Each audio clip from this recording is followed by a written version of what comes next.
Your life journey doesn't stand still, and neither should your wealth. Welcome to Wealth on the Move, the podcast. Welcome back to another episode of Wealth on the Move, the podcast. I'm your host, Will Hoffman, and we've been teasing this episode for really since we rebooted the Wealth on the Move, the podcast. So I'm excited. I haven't been this excited for a book release really since probably the last Harry Potter. I am super excited to introduce my friend Drew Boyer, fellow financial advisor, and more importantly, the author of the newly released book, Hip Hop X Finance. Drew, welcome to Wealth on the Move, the podcast. Will, thanks for having me here. I'm equally as excited as you are, but I hope I can just keep up the same level of excitement that you have. Yeah, we've been. I've read it twice with kind of the the rewrite, and we have had the playlist going in the office all day today, trying to get Nico and Bryn, who are 23, brought up to speed on the music. I have to out Bryn a little bit here, and she's not on the show to be able to defend herself today, but there was a point in time where Bryn thought that Busta Rhymes was the Notorious B.I.G. So I take some ownership there. I need to be educating these younger folks a little bit better than I have been. But we got her ship righted. Yes. We had to pass the wisdom down and forward. While we were getting ready, I think she sang every word accurately to Ice Ice Baby. So she's dialed in as well. So Hip Hop X Finance just released. This is the second series of second in our series of Wealth on the Move, the book club also. So we're bringing on authors and talking about books about money. We just had Dr. Crosby on, and he left a little landmine for you that we'll get to towards the end of the show. But all right. So first off, before we even talk about the book, tell me a little bit about yourself, your business, your practice, and then we'll get into Hip Hop X Finance. All right. So my journey started in 6th grade. Somebody gave this wild younger guy a pair of drumsticks. And for being a hyperactive little boy, I was able just to sit down, and I discovered I could play like drums to music. Okay. And I couldn't read it very well, but I could hear it and play it. And so I started getting into music around 6th grade after my mom had forced me to do some piano lessons. But I got better and better at it just by listening and playing it. It's just something I found out I could do.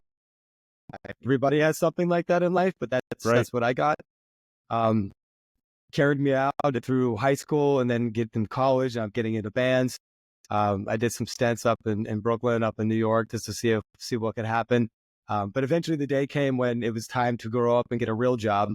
And math is something that has spoken to me my whole life. And one of the internships I did in college was with Merrill Lynch before they got taken over by Bank of America. And I got to work for this very strong female lead who had a corner office. And it was during a notorious time, about 25 years ago when we had a tech bubble bursting. Right. And my job was putting together informational packets to send out every week to her clients. And I really enjoyed not so much the chaos of the moment, but how passionate she was about reaching out and talking to clients and keeping them aware of what's going on. And I really feel like in our job, that's when we provide the most value, is not when things are going up. People are just saying, keep it coming. When it's going down, we're glorified handholders there, or financial therapists, maybe. Therapists, psychologists. Yeah, there's a lot going on in down markets, right? Yes. So luckily we're not in that right now, but got a taste of it there, and I really, really enjoyed it. And so when I got out of college and I had to grow up and do a real job, I started looking at financial planning. I got started at a place called Waddell and Reed. Which, as funny as it is, I eventually went over to LPL after about 2020, and LPL ended up buying up Waddell and Reed. So the joke with me and my other buddies from there is if we never would have left, we still would have ended up in the same spot. So always be proactive and stay ahead of the curve. About 2020, obviously, what happened there. I had signed up to take a CFP, my classes, probably a decade after the fact, but I just wanted to do it. I signed up, a little bit of dumb luck. I'd gotten in 2019 and signed up. And I started taking my classes in 2020. The world shuts down. I don't even know the difference because I'm working and I'm going to classes every night. Yeah. The whole experience there, though, it always kept me to keep learning. And I've always learned that through the great financial crisis up until now, is that you don't really know everything, and you'll always keep learning and be open. But after 20 some years of doing this, I've always been looking for a way to give back. And I feel like one of the things that our job can do better is helping out people that are just starting out. Yeah. And typically, if everybody wants $1 million to help out people starting from like a zero balance, right? Like there's no money in that. And so I kept thinking about how can I give back by helping people get started, whether that's even just, sons and daughters of clients or other children around that are just getting started. Because I feel like a lot of the keys to life is financial education. And I'm a big believer in the Bible verse that says, you give a man a fish, you feed him for a day. If you teach them how to fish, you feed them for their life. And so education is always key. And you can correct me if I'm wrong, but we don't have a curriculum that's nationwide required for financial No, education, let alone no, and we're literacy. going to talk a lot about that. That's and it's almost not even. We don't only not have a curriculum. There's such an element of miseducation that occurs. So there's, not only are we just not teaching kids what to know, we're giving them bad information. Well, I just go on TikTok for everything for myself, right? Right. So, Yes. my first love of music, my newfound love of finance, I realize that we're living in a culture that's celebrity obsessed, living in this Instagrammable world of I want everything right now and I shouldn't have to wait for it. And that's a lot of what hip hop is like instant flaunting my wealth. Right. So when I've tried to find the right music genre to do this with, hip hop just jumped out at me. Something that showed me that there's so many bad mistakes that have been made, but then there's a lot of good wealth that has been created by branding and over a long period of time to show you that it doesn't happen overnight. And it's something that you need to invest in long term. And so I'm telling stories behind the music, literally of the finances behind the music. So what was 50 Cent doing when Into Club came out and he was making millions of dollars? I made $100 million off of vitamin water. How does somebody get to $470 million of net worth and then declare bankruptcy when they're right around $30 million? Like that's a big, massive fall off. Or MC Hammer or anybody else. But then there's equally great stories about Jay-Z, who has built up all kinds of different empires of business. I like the best story in the book is Beats by Dre. These are not beats, but the genesis of it and how it occurred. I mean, that's one of my favorite business stories, let alone hip hop and finance stories. I mean, just such a great business story in general. Mm-hmm. The genesis of the idea is from Napster, where music is given away. The young kids probably don't realize this at some point at the turn of the century. That's what was going on.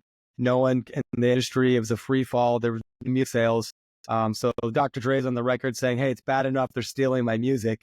Apple comes out with this iPod, I don't know if anybody remembers that, but the original one, hold 1,000 songs, 10 hours of battery life.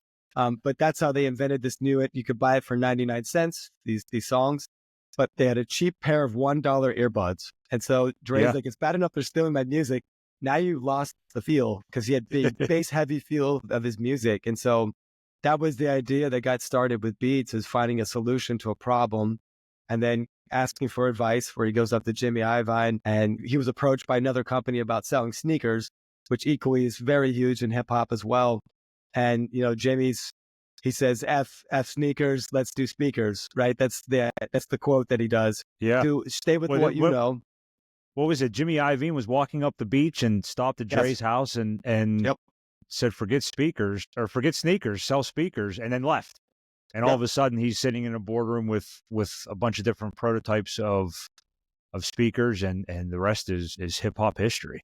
Yeah, and the idea started from somebody else, Will I Am from the Black Eyed Peas, where he was talking about hardware, where they're like, why it's called hardware, right? And it's like, it's hard. And so there's a lot of itinerations of the project, but what they got is they got a bunch of other artists that maybe not be in hip hop, that like Gwen Stefani or Will I Am, or artists that came in, and they let them try them out and tell them how they felt. So they didn't have to listen to just like a sound engineer. And inadvertently, by doing that, they were getting these other artists to buy into the product and rep it. And then all of a sudden, once they start wearing around, it becomes this cultural moment where you want to look and sound like your favorite artist. That was right around the 2008 Olympics too, right? Wasn't that what, like, Michael Phelps was on fire and, sitting in his Beats prior to all of his races. And that really was the ascendancy of the whole thing. And to the point where I think even NFL players got in trouble for wearing beats because they had an arrangement with Bose or something, and the NFL tried to squash that because of, the cultural icons that they are. And it's, we have a lot of parallels, and I wish I had a talent for the written word. I really do. I don't. If I did, this is the book that I would want to have had my hands on. Thank you. And it's incredible what you've created. It's so much so, and there's so many parallels. And I think we determined you and I were born in the same year, right? 1978. You got it. I was a tax Okay, baby because my great uncle said to my parents, if you want me to deliver this child, you get a tax gift if you do this before I go to Vegas for New Year. So that's how I came into the world. Nice. So you started off the book talking about, the trip to the record store and baby got back, and your mother's dismay when she Shock heard and awe. the lyrics. And so I have a similar story around, and it's ironic that you have the Tribe Called Quest right behind you. So it's sixth grade. I was on a Boy Scout trip and had the Tribe Called Quest. I don't even think it was sixth grade was still tapes, right? So it was the Tribe Called Quest in my Walkman. And like an idiot, I started singing out loud. And the Scoutmaster heard it, confiscated it, called my mother, and that ended up in her that I couldn't have access to. But you're right. We knew what the good music was because it had the parental advisory labels on it. And I guess to summarize, my favorite thing about hip hop is it started off with, senators and congressmen trying to ban it and censor it and put these advisory labels on it. And now you have Dr. Dre and Jimmy Iovine putting their name on a college, on an institution of higher learning is I mean, it's just so poetic that the ending is what it has been. Amazing. Yeah. But I thoroughly have enjoyed, as I've talked to people about the process of writing the book, hearing everybody's first hip hop stories. Yeah. I love hearing, how did you find it? How did it hit you? How did it make you feel? And just the attitude and the aspiration and ambition that came from it. When I got into later on high school and early college, I'm looking at the late 90s videos and the bling bling and the cars and the ladies, and they're throwing hundreds. I wanted that, right? So it's a bit of jealousy, and it sparks your own ambition to get somewhere. But then you do research like I did in the book, and most of the stuff was rented. It's not even real. It was just, which is a lot of life, by the way, everybody watching out there. Like you're being shown something, and then there's something else completely going on. Well, and I want to talk about that because in addition to your love of hip hop and your love of finance, you had your own mistakes and missteps with money that you tie together very well. Can you tell us a little bit about that? Yeah, so this is super interesting. Like, I wanted to write the book too for 18-year-old me, thinking that it would be interesting enough that I might have listened to it a little bit more. And then 25-year-old me who found himself in like $100,000 of debt, which unfortunately I used to think that was really bad, but now it's pretty normal for anybody leaving college to be at $100,000 in debt. So I was only $25,000 in debt to school. You can read the book, but there's a funny story where I got to graduate and leave the horseshoe, and I'm walking out, and my parents don't remember this way, but I do. I got handed a graduate, and I'm like, yes, money. Open it up, and it's a you owe us payment in 2 weeks of $400 and change. And I'm like, can you wait a couple of weeks to give this to me? In short order, after that, I got something. I don't even remember applying for this, but Discover Card must have been very bullish on this guy's future for just graduating Ohio State. They sent me a card that had a $20,000 credit limit for just graduating. And that was more money available to me to use. And I'd probably earned all the way through college. And I wish I had a great story about that I blew it on having fun, but I really didn't. Trying to get into this business. It's eat or be eaten, and it's very difficult when you're starting out as an entrepreneur and self-employed to build a book of business. And it took years for me to find a niche because I didn't have a natural one to fall into. A lot of the times in this business, it's calling your friends and family, and then you run out, and then who do you call after that? And so one of my earlier on female mentors told me, like, you've got to get into a niche that was relatable and get in with them. So For me, it was first responders. I started out by bringing in pizzas to these guys, and I had one chief that luckily said yes to allowing me in, and he meant to say no, but he allowed me to still come in, and the rest is history from there. But It meant to say no. yeah, it was an email program where you do an email blast, and he got this, and he accidentally hit yes. And the rule was if anybody says yes, you call them within 2 minutes or the lead is dead. And Right. I called him, and he's like, I meant to say no. I'm like, please, please, please, please. I'll bring you pizzas. So it worked. Nice. So I want to ask you about this because the thing with hip hop is, it's about ambition. It's about grinding and working and coming up from, almost obscurity to, and that's, I mean, the way you and I built our business was, nobody knew what we did or who we were or how we wanted to do this. But I said this to, to Nico in my office, who's a young 23-year-old advisor. There's so much of me that is envious of where he is now. And don't get me wrong, I enjoy the success with the business that I've built, but there's an element that misses that grind, that misses that toiling and the 16 to 18 hours a day in the office, sleeping in the office, getting back to work, finding more people. There's part of me that misses that. I don't know if you feel the same way or not. So me and my buddy Jason, we came up in the Waddell and Reed bullpen, and the smiling and the dialing. Like, is there any better way to get used to rejection? I don't think so. Right. Just so you know, the bullpen is just rows of cubicles where you were put to dial and phone call evenings. I remember I was with Prudential and really had a great experience with Prudential's training program, but it was Tuesday nights till 8 or 9 o'clock at night, and you were just calling, and baking cases and back on the phones, and it was, it's a much different environment now because there was no do not call list at that point. So it was a grind, and again, I don't want to go back there, but there's an element of me that misses that sometimes. Yeah, I remember that we had blocks in the day of calling businesses up between 12 and 2 only, and then you would be calling people from 4 to 7 o'clock at night when they know they were getting home. And it was just, I don't think I picked up a single client that way, but it was definitely getting the reps of rejection. And that's why if you get rejected now, I could care less. It's become old hat at this point. Yeah. But I have a saying I always say is like, the struggle gives you purpose. Like I can't have something, if it comes easy, I'm afraid it leaves very quickly, right? I want to work for something. You don't and earn trust it when it's right. When the phone rings and it's an inbound ideal client, you're like, oh, you start looking over your shoulder. Wait a second. Wait a second. Yes, exactly. Yep.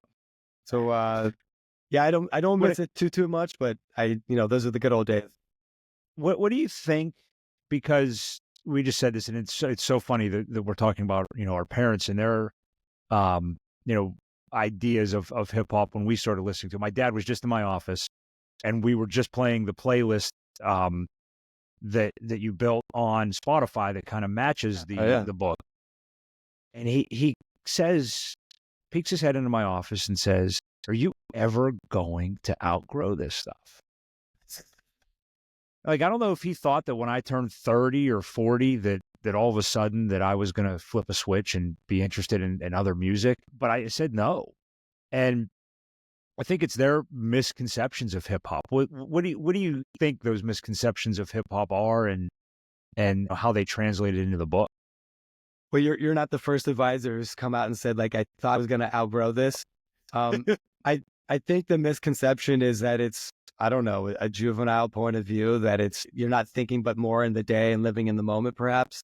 And they may not like some of the language that you use. Like, you don't talk like that when you get older. Like, I don't know. I still do. I like to have fun. I joke that I feel like I'm a functional 14-year-old. I mean, I pay my bills. I try to make life fun, right? Checking account, or we're kids with checking accounts now, right? Yeah, but I've been a fan of all kinds of music, either from symphony music to jazz to the blues to rap, to hip hop, everything that's out there. I don't know. And what I do like now with the rise of streaming is a lot of kids are getting introduced to all this stuff that never was out there because you had to go buy the cassette tape or the CD. And I found, like, in my life, I was, in high school, it was like heavy metal and hardcore hip hop. Right. That was about two things. I could listen to, I don't know, 10 different things in any day right now, and podcasts just like this. This did not exist before. I love this. Right. And when we were kids, MTV, you would switch between Yo MTV Raps and Headbangers Ball, and You got it. both of it were emerging when we were kids, and it was a fun time to be alive, that's for sure. And it's great to even see our music now. I mean, it's making it to symphonies. Mm-hmm. A few years ago, I don't know if it was Nelly or Nas, we watched with the Pittsburgh Symphony. Nas And just came through Columbus this past summer and played yeah, with maybe the that was Columbus Nas then Symphony. with the Pittsburgh Symphony. Mhm. But I just went to my first Broadway show. It was Hamilton, and all of that music is born from this, to the point where my oldest son is 13, and he's a huge fan of Hamilton. And Mobb Deep was on in the office one day, and he's in our office a lot because he goes to cyber school, and he hears the lyric, "I'm only 19, but my mind is older." And he looks at me, he goes, "Hey, that's from Hamilton." I'm like, "No, They son, borrowed I mean, it. They borrowed it. but the 10 Dual Commandments, and there's so much of that Lin-Manuel did such a great job of bringing hip hop to the forefront, and it's on a Broadway stage. It really has been incredible, and it's not going away. We're not outgrowing it. Biggie's going to be playing at my funeral. That's just the way it's going to be. Yeah, and going back to parents, I mean, maybe they look at us, how I feel about my daughters when they play Taylor Swift all the time. Or currently Wicked is a musical that lives every single day at home. Yeah. And I think I know the lyrics, and I haven't seen anything to do with it. Yeah. So it's like Frozen. maybe, I haven't seen Frozen, but can sing all those songs. Yep. So maybe they have a thought in mind, like you're always their child, and this is what was big for you, and weren't you ever going to expand beyond this?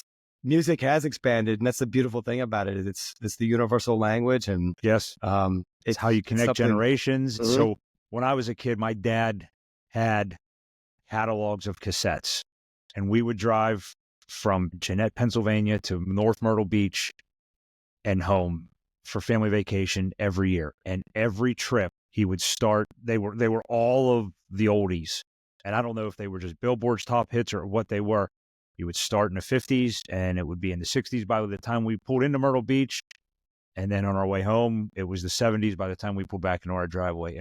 And my brother, sister, and I know all of those songs, and it's how we connect to those memories, those trips, their generation, and then we got older and we had our headphones on and we're listening to what they didn't know we were listening to, probably ended us in a world of hurt, but that's okay. That's why when my mom found out about Sir Mix-a-Lot, there's a financial lesson in this. They trusted us, so we earned some chore money, and we would go to the mall, and you would go to Sam Goody store, I think is what it was, back in the day, and you would look for the good stuff, which had the parental advisory sticker on it. And then my mom asked me, "What did you buy?" And of course, she didn't want to listen to anything we got, but was being a good mom and checking in with you.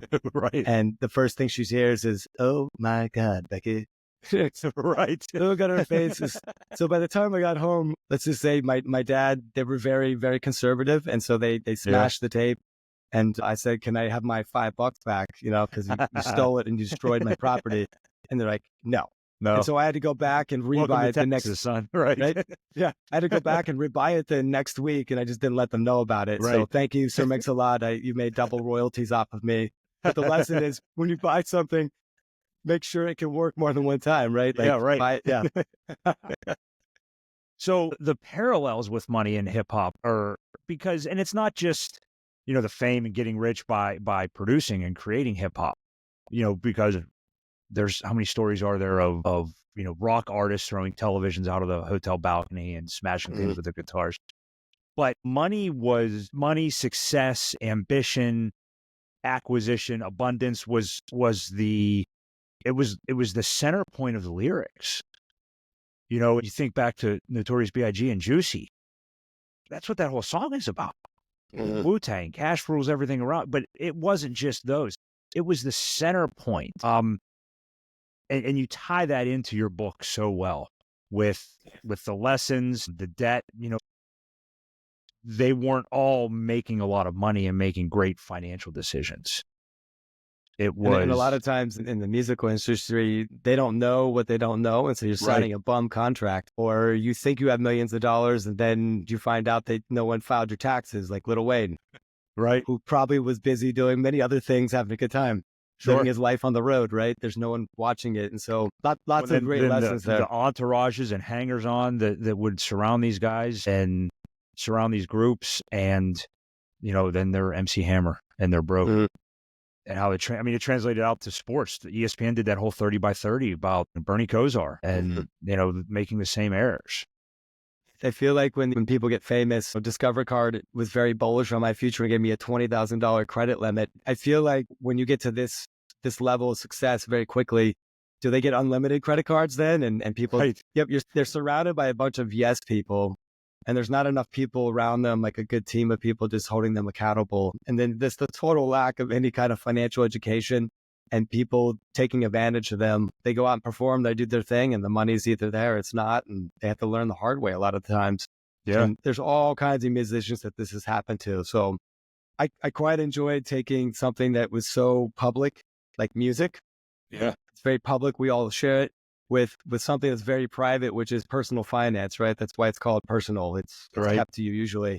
How can we bring it out in the open and bring the two together? And living in a celebrity obsessed world, what better way than to study the people the songs and you're reading the lyrics in the book that I use a lot. You can find yourself singing along to them. Yes. What was going on behind all that? Lots of great wisdom too in the words. Yes. Well, and the ultimate mission, and correct me if I'm wrong, is to not have kids that read this book end up like 25-year-old us. Yes. And climbing out of debt and making the same errors when it comes to school loans and things, and trying to rectify the miseducation that goes on. Yes. And undereducation. And that's another thing. Like my parents, I was lucky enough to learn how to work hard, which you'll see in the book, and to be an entrepreneur. But I had to figure out everything else. Like, if you become an entrepreneur and you get paid money, no one's withholding taxes from that. Right. Which is a terrible surprise when the tax day comes on April 15th the following year, and you find out that you should have probably saved back 30% of your money. So Right. I am trying to at least put out steps there that if you want to do this, I'm trying to crack the door open, interest you a bit. You can definitely find other deeper dives in what I go, but it's more of a general intro to it, and use all the relatability of it and the stories that are in the book to teach yourself and go forward from there and have the ambition and attitude to make it happen. And you call the chapters, they're not chapters, they're tracks. Yes. Right? Yes. They're So I wanted to have a like, musical influence on yeah. this. And before And we really talk about funny name. what my favorite tracks are and find out what yours are, there's some great artwork for each track in the book. Can you talk a little bit about that? Yeah, I feel like I should write a book about writing a book. And I can't tell you how many things I've had to learn, but it's learning a whole brand new business. Sure. When you use images of artists, there's like one company that owns them all, Getty Images. And so Okay. if you want to use them, you have to license them. Well, I didn't want to use just the regular famous rap pictures. But what I found, just like on hip hop, where they sample other songs, I was able to go get an Indonesian artist who I was able to send pictures to, and then he made his own version of what you see in the book. That's they're kind of cubist paintings, I think, in there that he uses to recreate some of these other ones. But the idea was like using a sample of a sample, just like hip hop does. Yeah. And then I found a really cool backup graffiti background that I could use that I licensed as well. And then I wanted to make sure I have the fine touches, like when there's a quote, I wanted to have a paint splatter and then the words of the quotes inside it. And that all the graphics are just very simple to digest and understand right away. And that's why I wanted to invest having a color book. So yeah, the art's exceptional, and it's kind of I don't want to spoil for anybody that's getting ready to go buy it. It's kind of like graffiti meets Andy Warhol, sort of, with the way the art, the images are. They're incredible.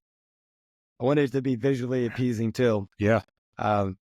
Maybe, like instead of calling them, chapters, use tracks. So there's a music Well, in the function audio in there.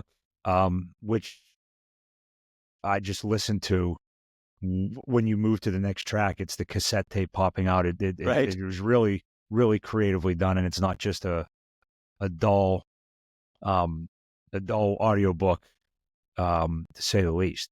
So what is your favorite track in the book?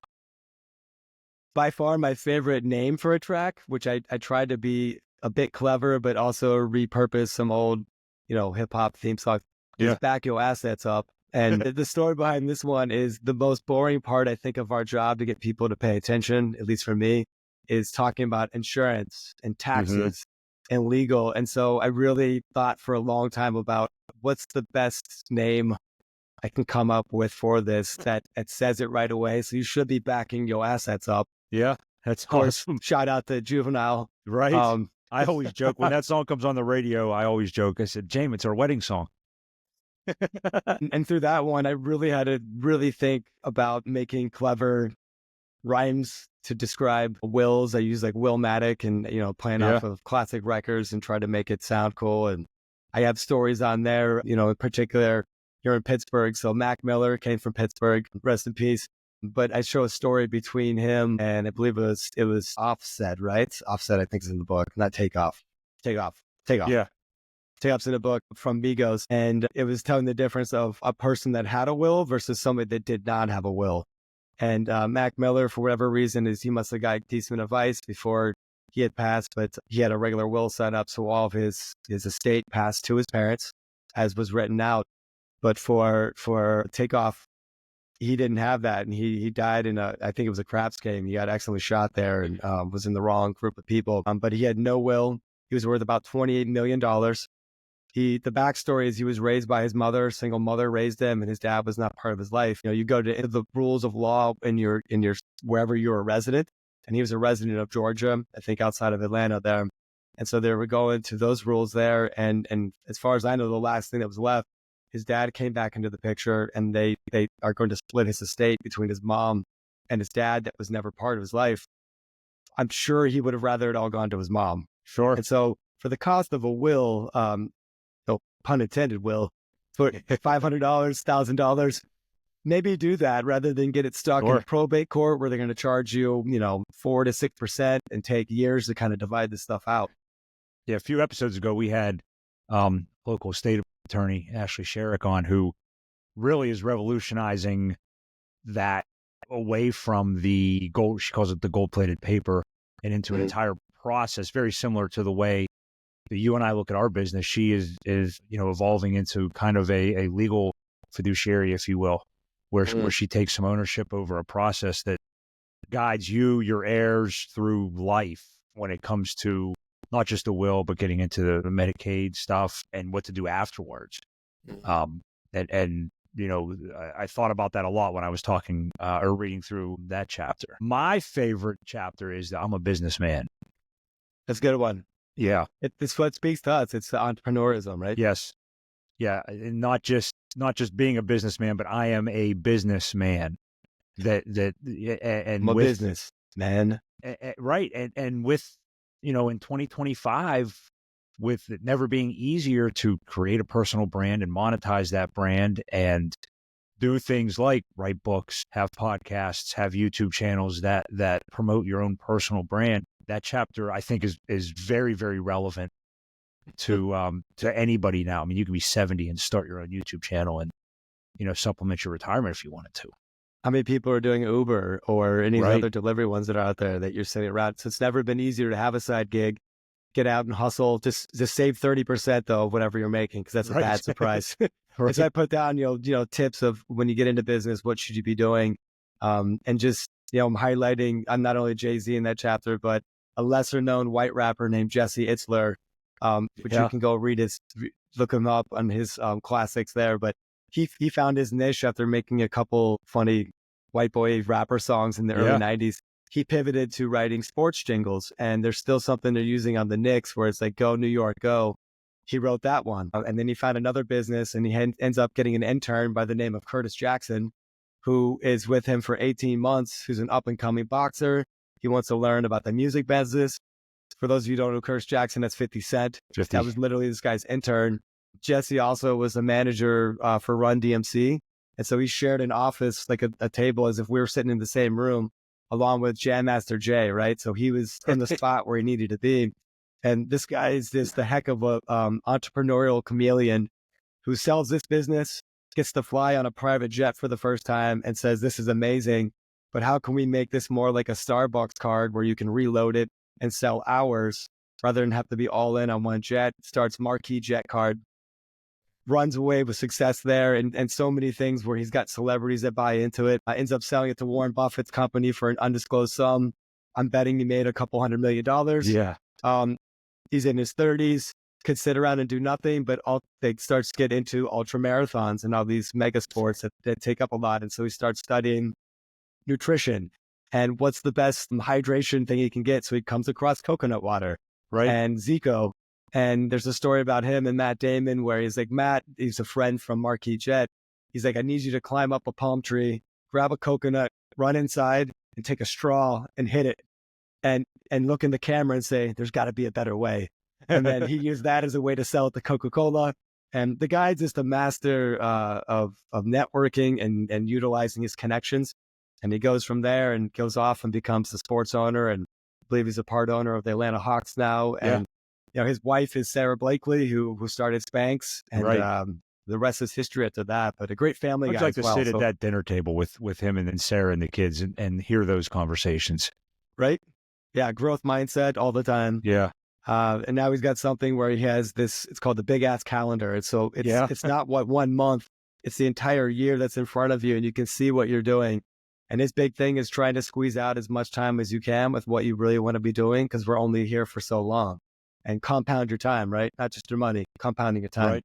And as excited as I am for us to record this episode, he is my ultimate guest for Wealth on the Move, because we're talking a lot about wealth, and I'm an endurance athlete. I've run 7 marathons. I'm starting to train for my first half Ironman, and we haven't talked at all about the move part yet. And he would be the perfect guest. So Jesse, I know you're listening to Wealth on the Move podcast. Please reach out. We would love to have you on. I would love to hear those dinner time conversations though with him and Sarah. I hope you get there to an invite to the home. You do. It seems like he's really into ice plunges and also the sauna. So make sure you do both of those. And he's big into smoothies and I watch all of his stuff on YouTube and try to move that into my training. And cold plunge right now, it's -7 degrees this morning outside. in Pittsburgh. Right, we just had to walk outside. I saw Jesse for the very first time at an LPL conference. I had no idea who this guy was.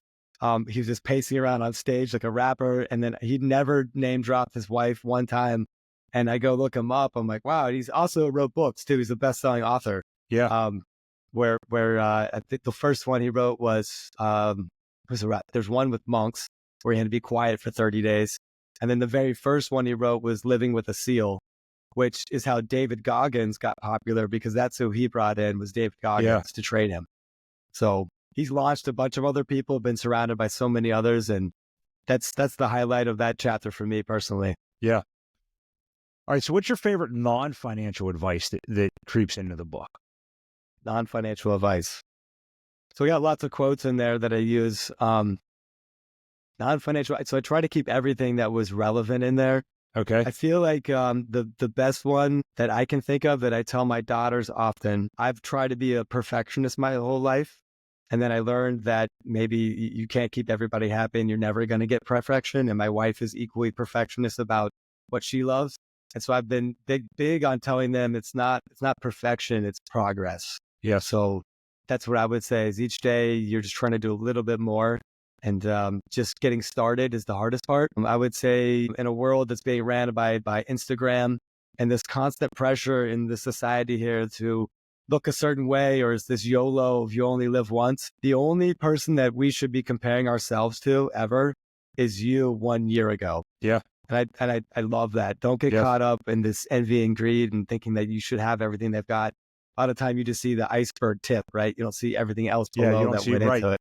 Mm-hmm. Yeah, I mean, that's what I would say. Non-financial business, the stuff that. What's the thing about entrepreneurs? We live the way nobody's willing to live, so we can live like nobody can live. Yep, right. There you go. That's the. All right, so we have some Q&A, some things that I want to hit you with. First, who's your favorite hip hop artist or rapper? Oh man, this is like asking me my favorite song.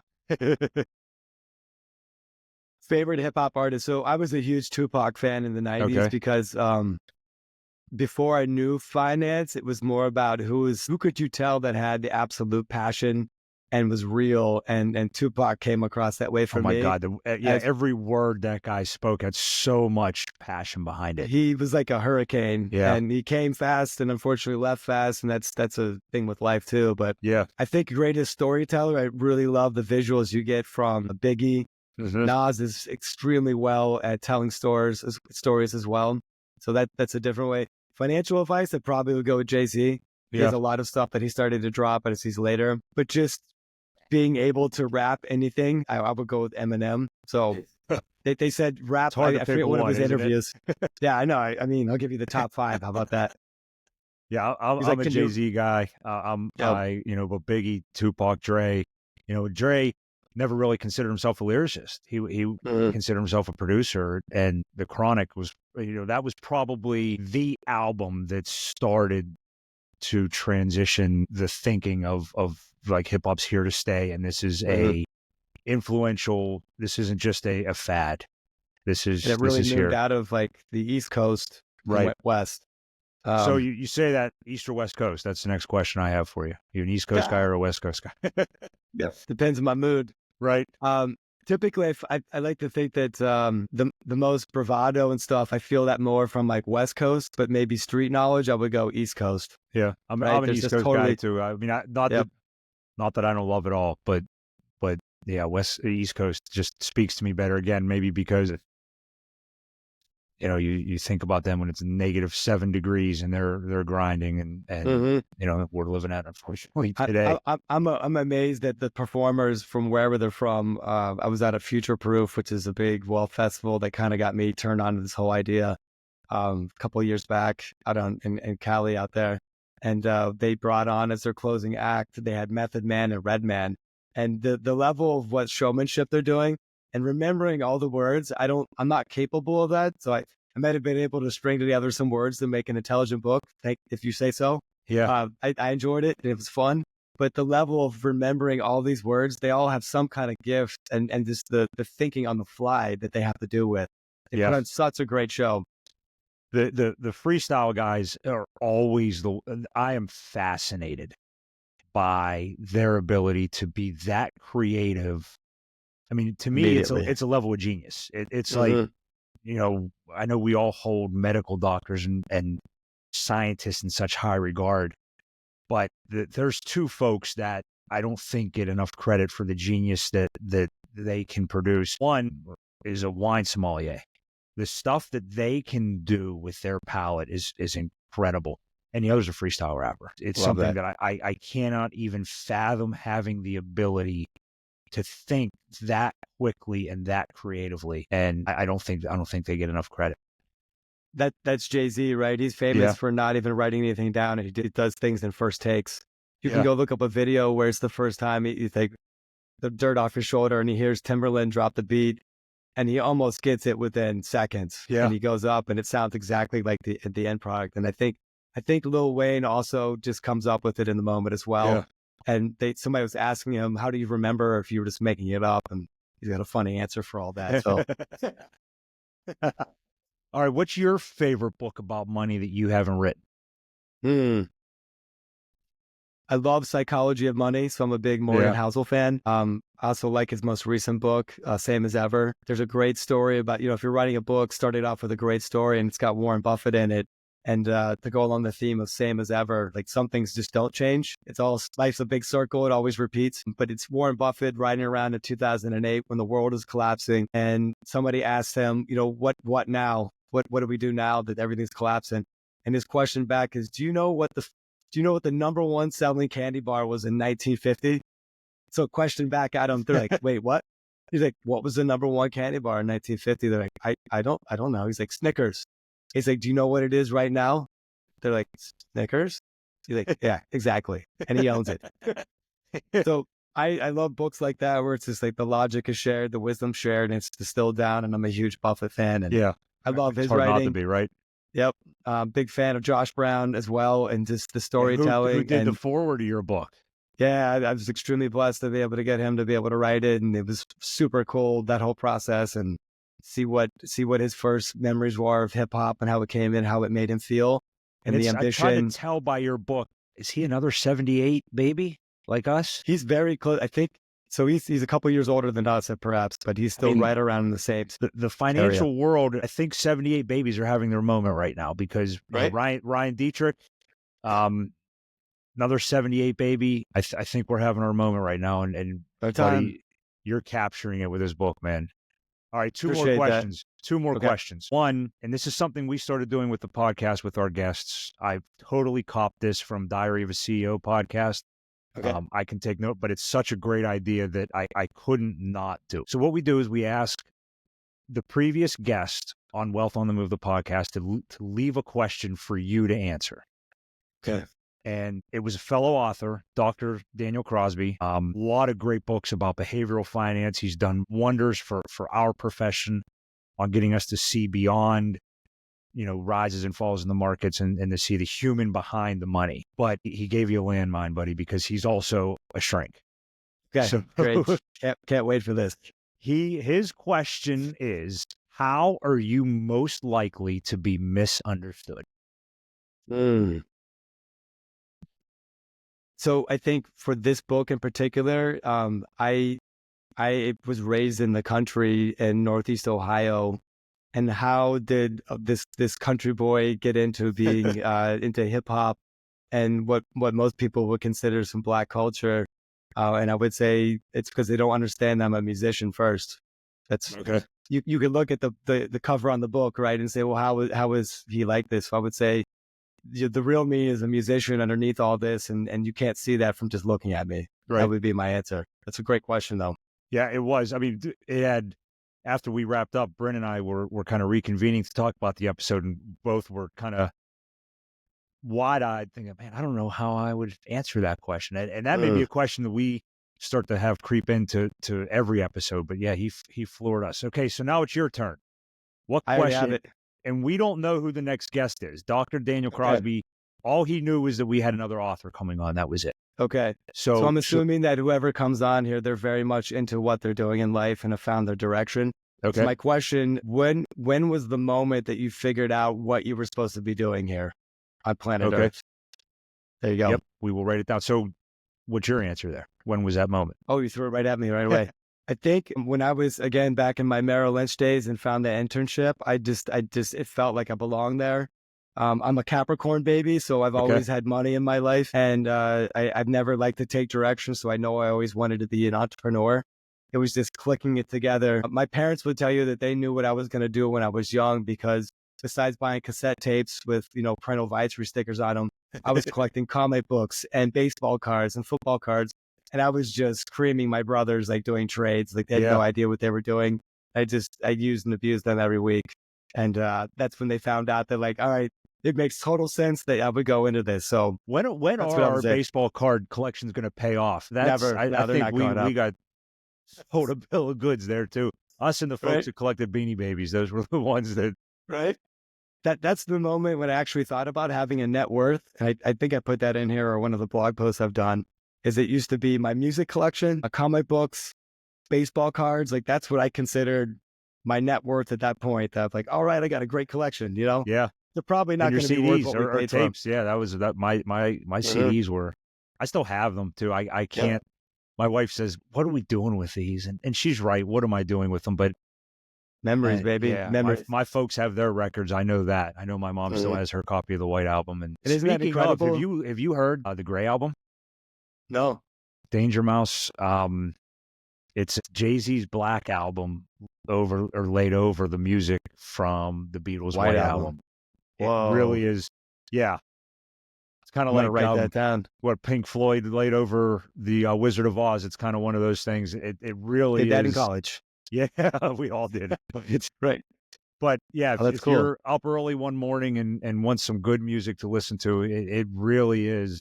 I think Danger Mouse was the DJ or the man behind the magic there. But yeah, It really is cool to listen to. Love it. Speaking of playlists, you have a Spotify playlist that goes along with the book. Is that just your favorite music, or how did you put that together? Yeah, that was an idea from the marketing team. I loved it right away. So they said, why don't we make up a Spotify playlist of every song that's mentioned throughout the book? And so it goes in chronological order. And so if you go on Spotify and look up hip hop X Finance soundtrack, that's what it is. Yep. And like I said, it was on in the office. It will frequently be on in the office. I know that. I think the brewery we frequent a lot, I think they even popped that on over the weekend. Oh, nice. Love it. Love it. All right. So where can we find the book? Spans about 50 years of music right there. I think. Yeah. Pretty good sampling of everything. So I'm not just stuck in like 90s, us 90 babies, 90s. It goes back from the start to the finish up till now. So, where can you find the book? Yes. You can get it on Amazon right now. It's coming out. We're going to be dropping on Tuesday, February 11th. Yes. So Amazon's the easiest spot. There's the audiobook through Audible. There's the ebook if you prefer that, or the paperback hardbook. If you prefer getting the audio or ebook through Apple or Google, they're also going to be on there too. It should be a one-click purchase, and that's another Spotify podcast. had the countdown. I looked at that. Spotify had the countdown to the audiobook release. Oh, awesome. I love it. To the second. So yeah, that was kind of fun too. Great. Well, man, congratulations on the book. Very proud of you. Thank you. Very excited for what you have going on. Can't wait till we get to see each other again. Hopefully at a conference sometime this year. I think our crew is going to head out to Future Proof. Okay. We're excited for that. Hopefully, Private Advisor Group conference is coming up. We can get our paths across there. Yeah. The overarching thing, and I think we're both on the same wavelength, is that, and I heard this a couple conferences back, but it was to summarize our industry, is that we're mostly male, mostly pale, Yeah. and it's really stale typically. Yes. And I was joking, we both can't do anything about the first two, but we can try to make this a little bit more exciting than staleness. And so Yes. it's future proof, and there's lots of great events coming up like that, and great content that other people are making making finance your book a is lot more far from accessible. stale. The book is far from stale, and Thanks. and really putting the culture that we love into finance, which hasn't happened yet. It's happening, and it's starting to transition. And Good. I'm excited for the impact that it's going to have. I'm excited for the impact it's going to have on kids, and having them be financially better off than we were at 25, and really change Right. the trajectory of financial literacy in general. Get curious about finance, get educated, and then work your way to becoming literate with it, and Yeah. and you'll do everything you want in life. Just get started doing it. Yep. Well, that's all we have for today on Wealth on the Move, the podcast. Make sure you check us out on LinkedIn, is where I'm most active. HoffmanWealth.com. If you want to reach out to us, make sure you go get Hip Hop X Finance as soon as it's available, February 11th. I think this is going to come out February 13th, so it'll be a few days after. There should be no reason to hesitate to pick it up. Check it out. Until next time, make sure you keep your mouth. I'm so excited. I don't want it to end. Until next time, please make sure you keep your wealth moving. The information covered and posted represents the views and opinions of the guest and does not necessarily represent the views or opinions of Hoffman Wealth Management. The content has been made available for informational and educational purposes only. The content is not intended to be a substitute for professional investing advice. Always seek the advice of your financial advisor or other qualified financial service providers with any questions you may have regarding your investment planning.